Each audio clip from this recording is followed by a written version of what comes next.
Hey, Charlie here. So one of the questions I get asked a lot, because I do Uber with my Tesla, is how do you road trip with it, or how far can it go on a charge? And the answer is really it's not a problem. In fact, on road trips, I find myself, and between myself and my wife, we're stopping more frequently because we want to go to the bathroom than we have to charge, because the car can go 2.5 3 hours easily between charges, and we usually want to stop for the bathroom before that. And then as for where can you go, I'm pretty sure there's nowhere in the United States that you can't go with a Tesla. There's enough chargers that it's not a problem, and most chargers take about 20 minutes to recharge you. So, go into the bathroom, come back out, maybe wait an extra 5 or 10 minutes, but it's not a problem. Just stretch your legs, take advantage of the time. Um, but so while you're not limited and there's pretty much nowhere you can't get to, it doesn't mean that if you're far away from a supercharger that you have full freedom. So that's what we're running into now. So we're up in the hills of North Georgia. There's not a supercharger for about an hour away, like down by Atlanta. So there is a level 2 charger that's in town, and it's by the welcome center. But it's level 2, so it's not very fast. It's going to be adding about 20 miles per hour, 25 miles an hour tops, maybe if you're in a Model 3. So that's, it's better than nothing, but you're going to be there for several hours to get a charge. So that brings us to what we've got here is we're at our cabin. Of course, there's no level 2 charger here, but we've got the Tesla mobile connector, which is now, they don't give it to you for free when you buy the car, but you can buy it separately, and it's like $250. Or you can do what we're doing on our trip here. We have no need for the mobile connector, but I would like to borrow it maybe, once a year, maybe once every couple years, because we go on a road trip, and it's good to have in case you're not able to find some other charger, or at least level 2, which is what we have now, and I was expecting this. So I borrowed one from a friend, and it's just the 110 volt plug, and they have 2 plugs that are available. So the 110 volt plug is a separate piece that comes automatically when you get the mobile connector right here. This one is capable, I think this can go up to 30 amps, which would be about 7 kilowatts. It may be able to go higher, but I think it's like 6.6 kilowatts, which is like 30 amps on a 220 volt outlet, which would be like a dryer plug. This is a 110 volt 110 volt connector, which it comes standard.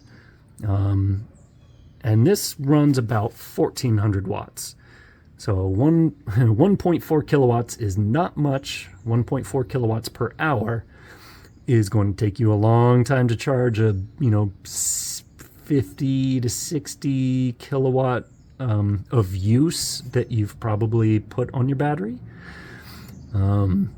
So long time. Don't think you're gonna plug in and get a good range out of this. But 110 volts, so like 1.4 kilowatts. You can get the separate piece that plugs. I think there's two different 220 volts that you could get, which would be for like a couple different styles of dryer. If you had access to a dryer outlet, that'll be a lot faster. That'll be putting in more like 20 miles per hour. This 110 volt outlet is only going to put in about like 4 or 5 miles per hour plugged in. So this is like an overnight or multi-day time to recharge anything significant. But super handy to have because you might need it. And it comes with, I believe, 20-foot cord. So 20 foot is going to do most places. I mean, here I am. I had to back up close to the patio, but it's perfectly fine to reach. And then with it, it's got the same handle that you get on all Tesla superchargers, just a smaller cord coming into it because it doesn't need all that copper. And similarly, it's got the little button on top that you just press to communicate and say, I'm ready to pull out. And the flap will close automatically. And then that button also remote opens it. Plug in, it turns blue, communicating. Now it knows what power it can pull. Now it starts charging, flashing green. So all super easy, just as easy as plugging into a Tesla supercharger. There's no credit cards, no nothing. It's just super easy. The only difference, this is free or it just gets added into the electric bill. And a supercharger will just bill your credit card on file, but it's could not be easier. It's way easier than going to a gas station and using your credit card and then pumping. So that pretty much sums it up. There's almost nowhere you can't go and have a nice trip with a Tesla, or pretty much any other EV.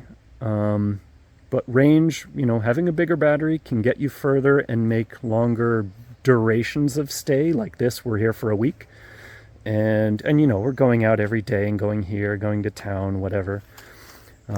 So there's where you can come into a rub where you're gonna want more power than what may be convenient for your trip. But there's almost always a way to make it work. So everybody can go electric now. No excuses. Let me clarify. I should be more specific. When I say nobody has an excuse not to go electric with an EV, I mean nobody has an excuse not to go electric with an EV Tesla. The other EVs are also very nice, but they are hindered in a big way because third-party fast charging is really subpar, unreliable. There's not very many. They're also usually pretty expensive, which might mean road trips are quite a bit more expensive than a gas car would be. But luckily, Tesla is opening up the supercharger network in the very near future to most or all EVs. And when they do that, I will stand by my statement of nobody has an excuse not to go EV. Right now, nobody has an excuse not to go Tesla. And that's because the Tesla supercharger network is ubiquitous. It's really everywhere, and it's super reliable, super easy, super fast, convenient, and just seamless. It makes it all much easier than gas, which is the craziest thing to say. But gas stations are, you've got to select which one you want to go to. When you're doing road trips, I'm always thinking like, well, is it going to be cheaper in the next state? Should I get gas before I cross city line or state lines? Or of course, then you're wondering like which gas station looks nicer and which one is pretty gross. Superchargers, it's all automatic. When you put in your destination with your car, it maps out the superchargers that you'll need. It knows exactly how long you're going to be at each one. It updates on the fly. So if, for example, that one supercharger you were going to stop at fills up, and instead of making you wait there, it'll automatically reroute you to another one that's convenient. And so you don't have to think. And if you're using FSD, you don't even have to do anything. You don't even have to know where it's going, because it knows where it's going and it does it for you. And also, almost all the superchargers in the US are at good, convenient locations. So a lot of them are at Wawa gas stations, and those are pretty nice. They've got a lot of food there. It's good. The worst ones, I've had a couple bad ones in along I-95 in North or South Carolina, in the middle of basically nothing. There's rural areas. And so I've had one that was in a Food Lion grocery store parking lot, which was fine, but it's a weird place to stop for a rest stop. And I think that there was a fast food like a Popeyes or something on the other side of the street. But so that was the worst one that I've had. But overall, it's been an awesome experience, and I liked it a lot. The other nice thing about doing this road trip with a Tesla is supercharging is easy. It's you don't even think about it. You can charge it at home at pretty much wherever you're staying, as long as you can reach a 110 volt outlet, which is most places. You can recharge slowly. But honestly, what really knocks out of the park for Tesla is the full self-driving, because I'm on version 12.3.6 right now, which is, everybody loves it. It's really, really good. It's not perfect. Every now and then it will do something that's like a little dopey. Sometimes it's slow in unprotected intersections. It can be a little bit slow to pull out because it's like being extra cautious. It's forgivable, but it means that it's not perfect. But in other situations, it's better than I would do, which is remarkable. And videos are one thing. We all see the videos online. It's super impressive. Like what it's capable of is great. But it does make you realize when you're in the car how much different the sense is, because when you're feeling it. So being in FSD now feels really good. And honestly, if you're not paying attention to every little move that it makes, it is perfect. I've been driving on full self-driving for probably 10,000 miles now. Maybe 5,000 miles on the version 12s now, which most version 12s are about the same. Up until 12.3.6, which is what I'm on now. They are near perfect, but I've had, I think, 2 or 3 safety interventions where I did step in because it felt unsafe. One of them, the most recent, was we're going through just a tiny little road.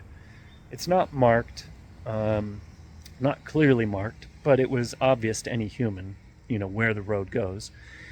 And the car was basically coming up low speed, maybe 20 or 30 miles an hour, to basically a right angle turn. And I stepped in because it wasn't slowing down very much, and it wasn't steering early enough to show me that it knew it had to turn. That was my biggest safety intervention, was I just yanked the wheel and made the corner myself because it felt unsafe. There was one other time where I had a safety intervention where it was merging, like on the highway. It's still version 12 still has the older style human coded highway stack software where it follows rules instead of behaving like a human does in these situations. And so that's the preface. We'll see how future versions handle these situations, because in almost all situations, the human style driving of version 12 is much better than the old style of rule-based following that the computer used to do. But so with that said, version 12, but on the highway, so the highway driving stack of rules, does a weird thing that makes me uncomfortable, where lane changes are... It will lane change and pull in front of like a tractor trailer, a semi truck, the same way and with the same amount of distance between that it would to do in front of a car, which I try not to do. I try to give semi trucks, knowing that they're big and they're slower to slow down, I try to give them a much bigger space cushion before I merge in front of them. But the car currently, even though it does show semi-trucks as being a separate entity, it shows them on the display like it's recognizing a semi-truck, but it doesn't behave any differently around them, which means that it sort of cuts them off, which is something I'll sometimes step in and intervene, usually with just tapping the turn signal to say don't, and it responds to that. You don't have to actually physically take over. Just say don't with the turn signal. There's been maybe another safety intervention, what I would call safety intervention, but I can't remember it right now. But overall, full self-driving 12.3.6, it makes road trips otherworldly, because I feel like I'm not the driver. I'm not actively driving. I'm sitting in the seat. I'm ready to take over. But really what I'm doing is I'm passively watching. And you get a sense pretty quickly for situations where you need to pay more attention. But 99.9% of the time, full self-driving does perfectly. If to where, like, if you were a passenger and you just didn't know if a human was driving or the driver was, or the car was driving, you won't tell the difference. It's getting that good. Not perfect, so still pay attention, especially in, let's call it, unmarked roads, or just roads without clearly marked lanes. When you're driving it, you'll see. But we had about a 9-hour drive from Orlando, Florida up to Georgia, and it was just perfect. It's not perfect, 99.9% perfect. I took over probably a couple of times, and you still have to take over in, like, basically in parking lots.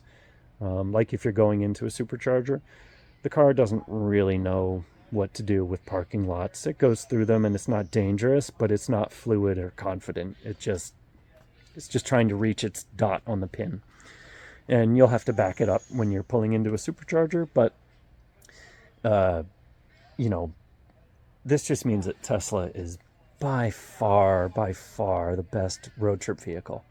And also, it doesn't help, or it doesn't hurt, that all Tesla superchargers are powered, or, they use the renewable energy credits.